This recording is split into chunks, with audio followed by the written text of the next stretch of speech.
one shot, Sheriff.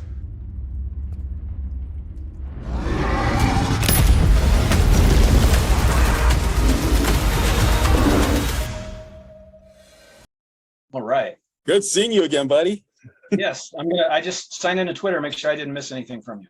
All right, I did not. There's the ones two hours ago, and I'm not going to elaborate on that because I don't want to be sued by people. It's all good. It's all good. It was good talking to you again. We just talked a few months ago, and here we are now talking about the flood. I actually enjoyed this movie, and I liked that it wasn't your typical alligator against nature movie. I like the little twists and turns throughout the film. Great job on this. That's really what kind of sold me on it.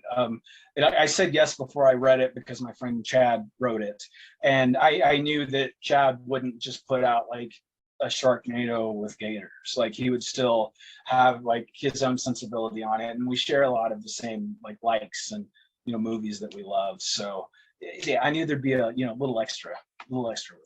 Yeah, exactly. Especially with the whole them fighting within each other. I mean, that's the best part of it. Like you get they don't have to just fight the alligators; they have to fight each other in the midst as well. And I mean, even if there wasn't any of that written, that's for me. I have to put that in everything. Oh, I know I know you were gonna put that in there. And then what's even more shocking is Devaney gets killed in like the beginning of the movie, and that's like that's like something. That's actually what she said. She's like, "I'm gonna die in the beginning." Like, is there any way to do that? Yes, there is. But the cast in this is great. Once again, Louis Mandylor. I mean, this time he's playing a bad guy, and and then Casper Van Dien. I liked his character especially because he was kind of like the anti-hero. He did his wrong. Movie too. He anyone who knows Casper knows he likes to talk a lot. He's probably silent a lot of this movie, but he does a lot with just his expressions and his presence and kind of how he responds to everyone else being a little bit off in these scenes. Yeah, and I like the fact that he does explain why he did what he did, like that gave him the life sentence. So you kind of sympathize with him too, like he was forced into that situation. And then Nicky was great as the sheriff. I mean, she just nailed it. I know a lot of people probably either know her from Hall Pass or from Neighbors, the soap opera that Margot Robbie also came from in Australia. But she's kind of a badass, and she could probably kick a lot of your asses. So you've seen her in she was recently in The Best Man that Saban also released, and same deal. So she has she may or may not know it, but she has a career as an action star coming up. Oh yeah, I'm pretty sure of it. I mean, the first movie I saw her in was The Wedding Ringer, where she played the girl that Josh Gad ends up falling for, and that's where I first saw her. But to see her get to do this again, this time in the lead, is just amazing. And then the supporting cast of The Prisoners were great as well. I recognize some of them offhand, like Mike Ferguson and Owen O'Brien. I've seen him in a few, recent action flicks like King Arthur and Never Back Down 3. So I remember him from some of those movies. And it didn't make the cut, but there's actually a Never Back Down reference that I had one of the guards say, Ryan Francis, who was actually the young Peter Pan in Hook. And I tried to get a Hook reference in there too, but there was one thing where the prisoners were all acting a fool, and he's like, "Yeah, you too, you never back down."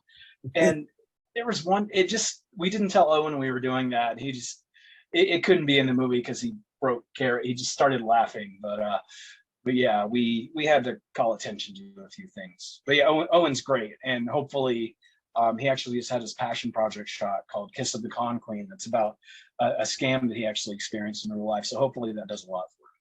That's awesome. So what was it like? I know the movie was shot in Thailand. What was it like shooting there as opposed to like where you usually, you shoot in like, was that totally different? So Battle for Saipan, that was shot, I think 6 months earlier, which was also in Thailand. Obviously a lot of the same crew and the same cast. So I kind of felt like I was an old hand at it, just because the Thai people are, for one thing, they're so welcoming and friendly. It's like going home. I'm actually, it looks like going back with a different company pretty soon to Thailand. Everyone there speaks or understands English. The work ethic is awesome. It's really a great place to shoot.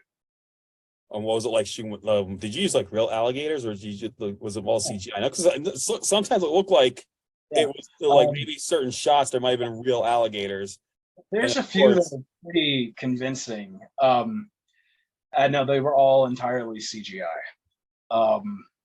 However, I will say that the water was much more frightening than the alligators.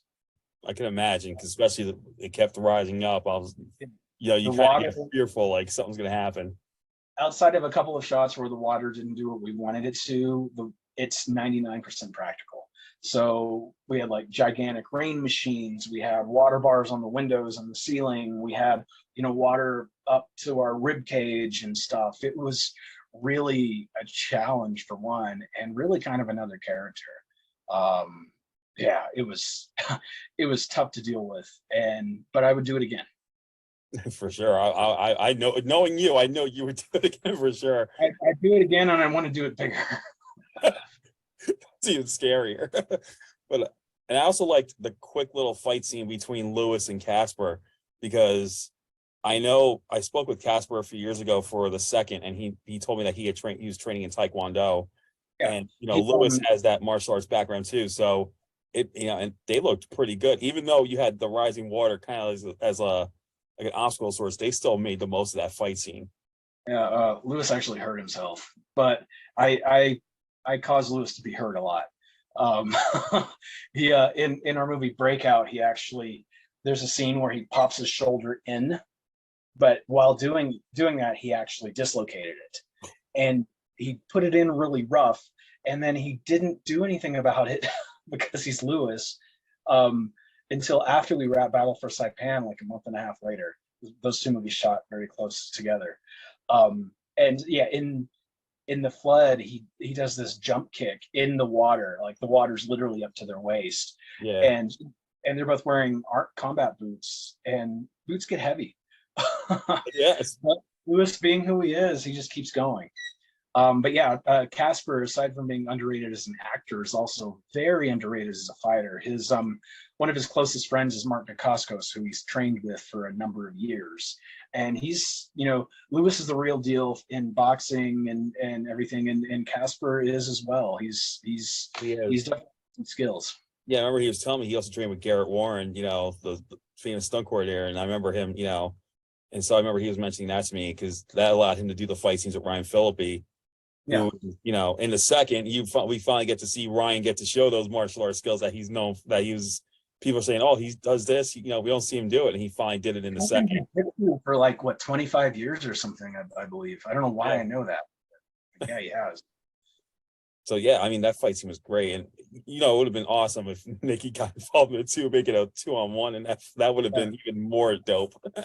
Well, Nicky does take out Mike Ferguson, but a little bit of that's in the trailer. But actually, no, she fights Mike, who's like, if he listens to this, which he probably will, buddy, like 6'3", and then this other guy, Bear Williams, who's actually a local in Bangkok, who plays Angelo in the movie, 6'10", and Nicky's maybe 5'2", 5'3". But yeah, she definitely holds her own against both of them.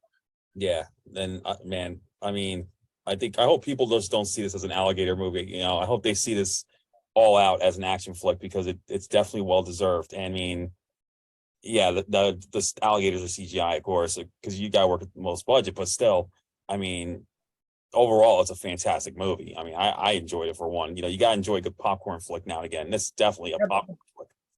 Absolutely, and that's my goal with these, is just to give someone a good time.